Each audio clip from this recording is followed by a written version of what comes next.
চট্টগ্রামের কর্ণফুলীতে হাতির আক্রমণ থেকে রক্ষায় সড়ক অবরোধ করেছে এলাকাবাসী। এই মুহূর্তে সেখানে আছেন রিপোর্টার শফিকুল আলম। সরাসরি যাচ্ছি তার কাছে।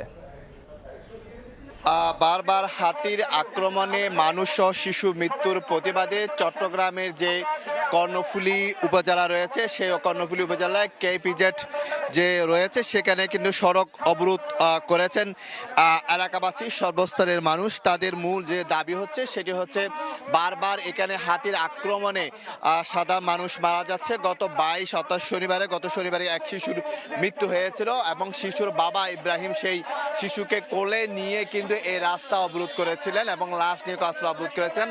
তখন কিন্তু প্রায় 6 থেকে 7 ঘন্টা রাস্তা অবরোধ ছিল। এই রাস্তা অবরোধের কারণে দীর্ঘ যানজটের সৃষ্টি হয়েছে। এটা হচ্ছে মহাসড়ক, অর্থাৎ চট্টগ্রাম শহর থেকে বাঁশখালী, আনোয়ারা, পটিয়া, চন্দনা সহ বিভিন্ন যাওয়ার সময় এই সড়কটি ব্যবহার করা। এদিক দিয়ে কক্সবাজারে যাওয়া হয়।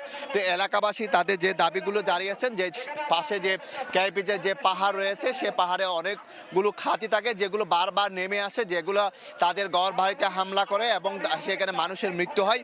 এবং তারা বলছেন যে গত 6 বছরে অন্ততপক্ষে আনোয়ারা এবং বাঁশখালীতে প্রায় 19 জনের বেশি হাতির আক্রমণে মৃত্যু হয়েছে বলে তারা জানিয়েছেন। যে বারবার মৃত্যু হচ্ছে, এর পরিপ্রেক্ষিতে প্রশাসন কোনো পদক্ষেপ না নেওয়ায় আজকে ভোর 6টা থেকে কিন্তু চট্টগ্রামে যে কর্ণফুলী যে উপজেলা রয়েছে সে কর্ণফুলী উপজেলা কেপিজের সামনে কিন্তু সড়ক অবরোধ করেছে সর্বস্তরের মানুষ। এবং তারা বলছেন তাদের যে দাবি দাওয়াগুলো রয়েছে সেই যদি পূরণ করা না হয় তারা সেই সড়কটি অবরোধ করে রাখবেন, সেই বিষয়টি তারা জানাচ্ছেন। গত 22 অর্থাৎ শনিবার যেই শিশুটি মারা গিয়েছিল সেই শিশুটি মারা যাওয়ার পর সর্বস্তরের মানুষ এই চট্টগ্রাম এই মহাসড়কে কিন্তু সবাই নেমে আসে এবং প্রশাসনের আশ্বাসে তখন গিয়ে তারা এই যে তারা অবরোধ তুলে নিয়েছিলেন। কিন্তু তারা বলছেন যে আশ্বাস দিলেও, প্রশাসন আশ্বাস দিলেও, বন কর্তৃপক্ষ আশ্বাস দিলেও তারা কোনো পদক্ষেপ নেয়নি, যার প্রেক্ষাপটে তাদেরকে আবারও রাস্তায় নামতে হয়েছিল।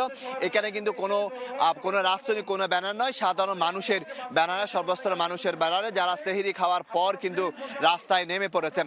আমরা জানি রাখি চট্টগ্রামের এই যে পাহাড়ি যেহেতু এলাকা, সেক্ষেত্রে এখানে অনেকগুলো পাহাড় রয়েছে এবং বলা হচ্ছে ERT অর্থাৎ এলিফ্যান্ট রেসপন্স যে টিম ছিল কিছুদিন আগে, অর্থাৎ 15 থেকে 20 জনের একটা টিম ছিল যারা পাহাড়ি এলাকা থেকে হাতি নেমে আসলে সে হাতিদেরকে তারা তাড়িয়ে দিয়ে থাকে, এরকম রেসপন্স টিম।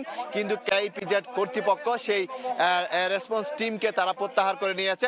বিশেষ করে এটি হচ্ছে কর্ণফুলী উপজেলা, পার্শ্ববর্তী আনোয়ারা রয়েছে, এরপরে যে বাঁশখালী রয়েছে এবং পাহাড়া চন্দনেশেও কিন্তু হাতির আক্রমণে মানুষের মারা যায়। যে তারা একটি তথ্য যেটি বলছে অন্ততপক্ষে আনোয়ারা এবং কর্ণফুলীতে, বাঁশখালীতে গত 6 বছরে তারা 19 জনের মতো মানুষ করা হয়েছে। তো সবকিছু মিলিয়ে যেটি দীর্ঘ সড়কে যানজট সৃষ্টি হয়েছে। যেহেতু আজকে থেকে ছুটির দিন শুরু হবে, গতকালেও কিন্তু অনেকে বাড়ির বাড়িতে ফিরে গিয়েছেন।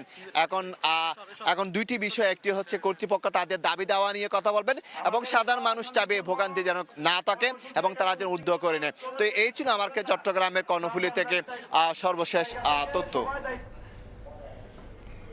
চট্টগ্রামের কর্ণফুলী থেকে সড়ক অবরোধের সবশেষ জানাচ্ছিলেন সহকর্মী শফিকুল আলম।